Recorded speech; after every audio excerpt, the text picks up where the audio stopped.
Were you aware that you were crystallizing him, or were you just doing your best work and not thinking too hard? Um, Grant was aware that he was crystallizing him. I was just doing my best work. He approached me, said, "But before we do, I've I've got this idea for 12, a big Superman story, and it's 12 individual stories, and they all go together to tell one big story." And when Grant was trying to talk me into doing All-Star Superman, I can't believe, like, I mean, he really had to talk me into V3 because I didn't want to do that. And then he really had to talk me into doing All-Star Superman. Um, but part of his impassioned, like, conversation with me was his pitch was that Frank Miller had created this masterpiece in getting to the heart of what Batman is, or one vision of what Batman is.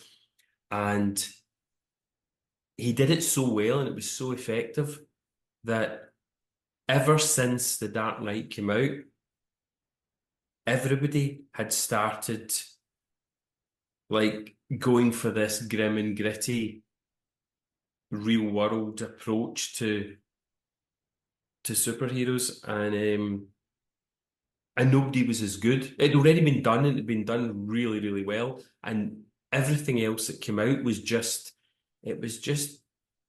dark and grim and mean-spirited, and it didn't actually have the heart and the guts and the balls that the Dark Knight had. As early as when we were doing Flex Mentalo, he was talking about the fact that we needed something new. We between Watchmen and Dark Knight, like, both of which were brilliant, brilliant pieces of work, they had a terrible effect on lesser writers in particular. So Grant has made a number of attempts over the years to get away from that grim and gritty thing and do something that has more hope, more humanity, and and when he was talking me into doing All Star Superman, he was like, "This is my love letter to Superman. I get what he is. I get what he's about. Like, this is why." And it was Grant's composition for the first cover. He said, "This is why he's sitting in a cloud, looking relaxed, just looking down in the city that he looks after. He's not going to be puffing his chest out. He's not going to be clenching his fists or his teeth." Because he's invulnerable and he's really, really good to his core. And he said, and I want to tell a story about that, you know, about somebody that's like Jesus, that's like the perfect dad. And he did actually say, as a kind of antidote to the legacy of the Dark Knight and Watchmen, not those works, just what happened in their aftermath. But no,